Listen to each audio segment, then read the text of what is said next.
வீடும் பிராணசக்திக்கு தேவை. வீட்டில் உள்ள டேபிள், சேரு, நாற்காலி எல்லா பொருள்களுக்கும் பிராணன் தேவை. அப்போ உயிரோட்டம் உள்ள ஒரு மனிதன் அவன் உபயோகிக்கக்கூடிய எல்லா பொருள்களும் உயிரோட்டம் உடையவை, அவைகளுக்கும் இந்த பிராணன் தேவை. இப்போ ஒரு வீடு பிராணனை உற்பத்தி செய்து தான் சாப்பிட்டு விட்டு பிறகு வீட்டில் உள்ள பொருள்கள் எல்லாம் சாப்பிட்டு விட்டு மிச்சத்தை வைத்திருக்கிற பொழுது மட்டும்தான் மனிதன் அதை சுவாசித்து கொண்டு அந்த வீட்டில் வாழ்கிறான், வசிக்கிறான். இப்ப வீடு பிராணனை உற்பத்தி பண்ற மாதிரி இல்லாத ஒரு அமைப்பு வந்துருச்சுன்னா அந்த வீடு வாஸ்து குற்றம் என்று நாங்கள் சொல்லுகிறோம். அப்ப வீடு பிராணனை உற்பத்தி பண்ணாமல் போய்விட்டால் மனிதர்களிடத்தில் பிராண சக்தி உண்டு. அந்த மனிதன் எப்படி வெளியில போய் இயற்கையோடு கலந்து போயிட்டு கடைசியில் வீட்டுக்கு வரும்போது அவன் உடம்பில் இருக்கிற பிராணனை இது உறிஞ்சும். அதனாலதான் வீட்டிலே நோய் வருகிறது. நம்ம இடத்தில் பிராணன் உறிஞ்சப்படும் பொழுதும் நமக்கு பிராணன் தேவை பற்றாக்குறை ஏற்படுகிற பொழுதும் நாம் உடலால் சுகமாக நலமாக நிம்மதியாக வாழ முடியவில்லை. ஆரோக்கியமற்ற நிலையில் நாம் பாதிப்பு அடைகிறோம். அதனால் நாம் கடன்படுகிறோம். நம்ம எண்ணங்கள், நம்முடைய சொல், செயல், இந்த மூன்றிலும் தவறுகள் வருகிறது. அப்போ வாசாசிரப்படி இருந்தால் சரியாயிருமா என்றால் சரியாக இருக்கும். அப்படி பிராணன் உற்பத்தி பண்ணும்போது வடக்கு திசை குபேரன், செல்வத்திற்கு அதிபதி. அப்ப அங்க செல்வத்தோடு அந்த திசையிலே அவன் மகிழ்ச்சியாக வாழ்கிறான். பெண்கள் மகிழ்ச்சியாக இருப்பார்கள். கிழக்கு திசை குழந்தைகள் பகுதி அதிக. அப்ப என்ன பண்ணணும்? பூஜை அறை, சாப்பாட்டு அறை, குழந்தைகள் அறைகளை கிழக்கு திசையில வைக்க வேண்டும். ஒரு வீடு ஆக்க சுழற்சியோடு இருக்க வேண்டும். அது அழிவு சுழற்சியில் நாம் மாறுபட்டு இருக்கக்கூடாது. உற்பத்தி செய்யப்பட்ட பிராண சக்தியை தவறாக பயன்படுத்தக்கூடாது என்பதற்காகத்தான் இது இங்கெங்கு இருக்க வேண்டும். அப்ப வடகிழக்கு திசையில பூஜை அறையும் முதியோர் இடங்களையும் வைக்கலாம். கிழக்கு திசையில பூஜை அறையை வைக்கலாம், சாப்பாட்டு அறை வைக்கலாம், குழந்தைகள் அறையை வைக்கலாம், தென்கிழக்கிலே சமையல் அறையை வைக்கலாம். அங்கேயும் பக்கத்திலே கிச்சன் கம் டைனிங்கும் வைக்கலாம். தெற்கு திசையிலே கழிவு அறைகள், படுக்கை அறை, ஸ்டோர் ரூம், படிகள் வைக்கலாம். தென்மேற்கு திசையில படுக்கை அறை, ஸ்டோர் ரூம் வைக்கலாம். கழிவறை வைக்கக்கூடாது, சுமைகள் ஏற்றலாம். அதே போல அதற்கு மேலே மேல்நிலை தொட்டியை வைக்கலாம். அதே போல மேற்கு திசையிலையும் படுக்கை அறை இருக்கலாம், பூஜை அறை இருக்கலாம்.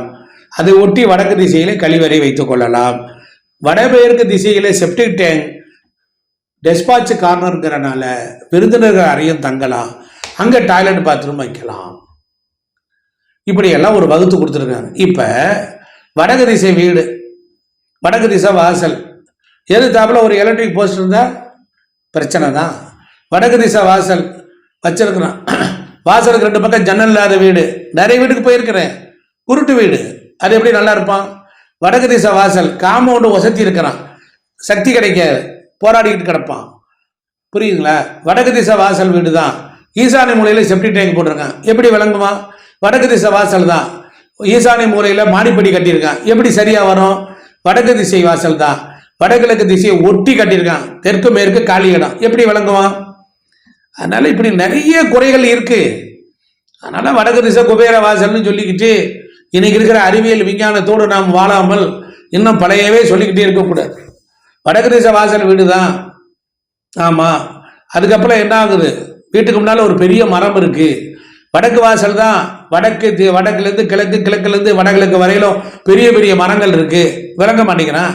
வடக்கு வாசல் வீடு தான். ஈசானி மூலையில துணி துவைக்கிற கல்லை வச்சிருக்கிறான், துணி துவைக்கிற கல்லை வச்சு அங்க துவைச்சுக்கிட்டு இருக்கான். ஈசானி மூலையில தடையை ஏற்படுத்திடுறான். அப்ப என்ன செய்யறான்? வடக்கு திசை வாசல் தான். வீட்டை விட வடக்கு பகுதி மேடா இருக்குது, வடக்கு மேடு வாழ்பவனுக்கு கேடு.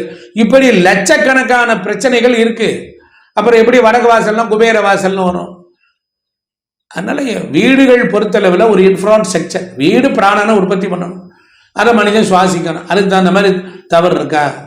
ஒரு சில பேர் இந்த வீடு தப்பான வீடு தான், இந்த வீட்டில் தான் நான் ஓகோன்னு வாழ்ந்தேன், 36 வருஷம் வாழ்ந்தேன் சொல்றான். அவன்கிட்ட போய் பேச முடியாது. அதுக்கு வழி இருக்கு. எப்படி? ஜாதகத்தில் நல்ல தசாபுத்திகள் நடந்தால் மோசமான வீட்டில் கூட அந்த கிரக திசைகள் அவனை காப்பாற்றும்.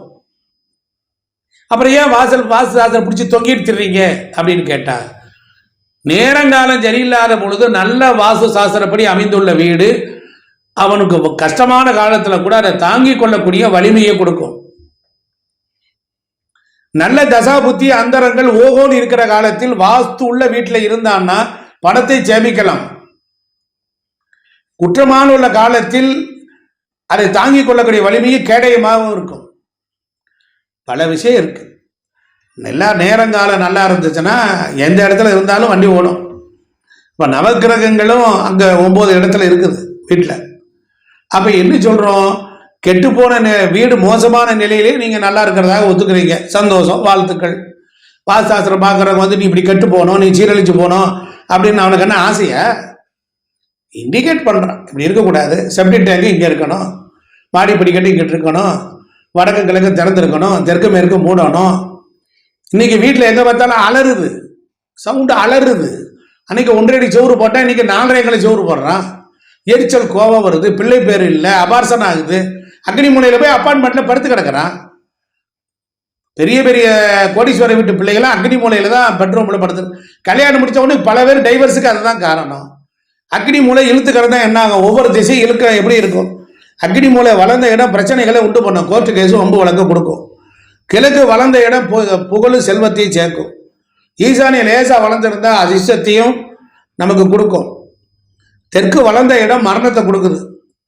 மேற்கு திசை வளர்ந்த இடம் விவகாரங்கள் தேவையில்லாத அடுத்த விவகாரத்தில் போய் தலையிட்டு மாற்றோம். வாயு மூலை வளர்ந்துருந்தா அலைச்சல், திரிச்சல், மன உளைச்சல், பணம் நிற்க மாட்டேங்குது. வாட்டர் டேங்கை கொண்டுட்டு போய் சனி மூலையில் போடுறானுங்க, கேட்டா போடுறானுங்க. வீட்டு வாசல்லே தெற்குல செப்டி டேங்க் போடுறான், தென்கிழக்கில் போடுறான். பெண்கள் பொம்பளைகளுக்கு கற்பப்பை நீர் கட்டி வர்றது காரணம் அதுதான். அது இல்லாத வீட்டிலே வந்திருக்கு அப்படின்னு கேட்டா அது ஜாதகத்தில் நவகிரகங்களால வரக்கூடிய துன்பம்.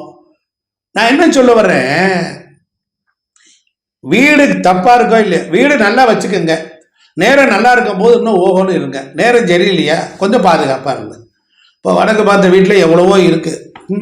இதை சொன்னா மணிக்கணக்கில் சொல்லிக்கிட்டே போகலாம். தென்மேற்குல தரைக்கடியில் தண்ணி தொட்டி இருக்கக்கூடாது. தென்மேற்கு அடியில் மரண தேவதையை வானம் கூப்பிடும். அங்கெல்லாம் வச்சுக்கிட்டு பணம் நிற்கலை. வடக்கு வாசல் வீடு கட்டுறான், கன்னி மூலையில் போர் போட்டிருக்கான், தண்ணி தொட்டி அண்டர் கோட் போட்டிருக்கான், பணம் நிற்கலை. வடக்கு வாசல் வீடு குபேர வீடு அப்படின்னு பீத்துறீங்க. என்னடா சொல்றீங்க, ஒன்றும் நடக்க மாட்டேங்கிறாரு. சொல்றான், குபேரனை போல வாழணும்னா இப்படி இருக்குன்னு நைனா புரிஞ்சு கொடுத்த. அதனால கமாண்ட்ஸ் போடுறதுக்கு முன்னாலே நீயே பார்த்துக்க. நீ போற நெகட்டிவ் கமாண்ட்லாம் நானே சொல்லிடுறேன். நாங்க என்ன கூறு கட்டு போயா கிடக்கிறோம். இயற்கையோடு ஒத்து போனா வாழ்க்கை, இயற்கைக்கு புறப்பா இருந்தா ரொம்ப நாள் வாழ முடியாது. அதனால எசலி போடாம ஏட்டி பூட்டி பண்ணாம ஒரு வீட்டில் பொம்பளை சாஸ்திர சம்பரத்தை கடைப்பிடிக்கிறான், ஆம்பளை அவனுக்கு அந்த ஸ்டோரேஜ் இல்லை, அவன் வந்து சயின்ஸ் ஃபிக்ஷனோட போவான். அதனால் சுத்த பேத்தன்றியர்களை வந்து வீட்டை இடிச்சு போடுவாங்க, எல்லாம் செய்வாங்க அப்படின்னு சொல்லுவீங்க. அதனால் சில பேர் ஆண்கள் விடாப்பிடியாக இருந்து ஒரு திருத்தம் பண்ணாமல் என்ன பண்ணோம், இந்த செப்டிக் டேங்கு அட்டாச் பாத்ரூம்லாம் எப்போ வந்ததுங்கிறேன். நல்லா இருக்கிற வீடு அப்பா அம்மா கட்டி கொடுத்தாங்க, பழைய வீடு. அதுக்கப்புறம் அவர் இடிச்சுட்டு புதுசாக பங்களா கட்டினாரு. அதில் பண்ண தப்பு தான். யார் கேட்குறீங்கிறேன். நீங்கள் அழியணும், உங்கள் சந்ததி நாசமாக போகணும்னா ஒரு வீட்டு ஆம்பளை ஏட்டிக்கு முட்டியாக இருந்தால் போதும். அவரே தான் வாழ்க்கையில் சம்பாரித்து தான் பிள்ளைகளை அழிச்சிடுவார். அப்போ இயற்கையாக நீங்கள் இருங்கள். வாஸ்து சாஸ்திரங்கிறது ஒரு அமேசிங் சயின்ஸ். அது ஜூமன் சொல், பூலோக விதி. அன்னைக்கு நீங்கள் கட்டட கலாச்சாரம் மாறி இருக்கு. அன்னைக்கு டாய்லெட் பார்த்து வெளியே போனேன், இன்னைக்கு வீட்டுக்குள்ளே இருக்கிறான். கழிவை கொண்டு போய் அங்கே இருக்கலாம்ல ஐயா. வீட்டுக்குள்ளே பாத்ரூம், அப்புறம் வாடகை குடியிருக்கிறோம். நம்ம கர்மா இருக்கா, நம்ம மேலே 10 பேர் உட்காந்துருக்கேன் அப்பார்ட்மெண்ட். அப்படிலாம் பார்த்தா வாழ முடியுமா? மாட்டிக்கிட்டு முழிக்க வேண்டியதுதான், மாட்டிக்கிட்டு முழிக்க வேண்டியது. நீங்கள் நிறைய முன்னேறாத காரணம் என்ன, மோசமான வீடு. ஒரு வீட்டுக்கெல்லாம் போகிறேன், மனம் போன போக்கில் கட்டுறாங்க. இதெல்லாம் எங்கே போய் முடிய போதோ தெரியல. சரி, நம்ம வருத்தப்பட்டு எது செய்கிறோம், நம்மளை நோக்கி வர்றாங்க, போய் பார்க்குறோம், எங்களுக்கு தெரியலைங்கன்னாரு. யாரை குறை சொல்லுவீங்க? கொத்தனாரியா, மேஸ்திரியா, இன்ஜினியரியா, சூப்பர்வைசரியா? யாரையும் குறை சொல்ல முடியாது. உனக்கு நல்லது நடக்கணும்னு பகவான் எழுதியிருந்தான்னா எல்லாம் நல்லா இருக்கும். சரி, பரவாயில்ல, ஓரளவுக்கு நம்ம நல்லபடியாக பாதுகாத்து. இப்போ என்னதான் சொல்ல போகிறீங்க, கடைசியில் முடிக்கிறீங்கன்னாரு. நீ யார், நீ எதற்கு வந்திருக்கிற, உனக்கு வீடு இருக்குது, வாடகை வீட, சொந்த வீட, சரியாக இருக்கியா, உனக்கு நிறைய ஆம்பிஷன் இருக்கா, லட்சியம் இருக்கா, பிள்ளைகள் கல்யாணம் ஆகாமல் தடங்களாக இருக்கா, இந்த மாதிரி குறை வரும்பொழுது சொன்னாங்கன்னா ஒன்றுக்கு 2 பேர்கிட்ட பார்த்துட்டு அதை கொஞ்சம் திருத்தி அமைச்சா நல்லாயிருக்கும். விட்டு கொடுத்தா தான் கெட்டு போக மாட்டோம். கெட்டு போனதுக்கப்புறம் விட்டு கொடுக்க ஒன்றும் இருக்காது. நான் யார் மனதாவது புண்படி பேசியிருந்தால் மன்னிக்கவும். நான் கொஞ்சம் உணர்ச்சி பூர்வமாக பேசுகிறவன், அவ்வளோதான். அதனால் நான் உங்களுக்கு ரொம்ப வேண்டப்பட்டவன், பிரியப்பட்டவன்.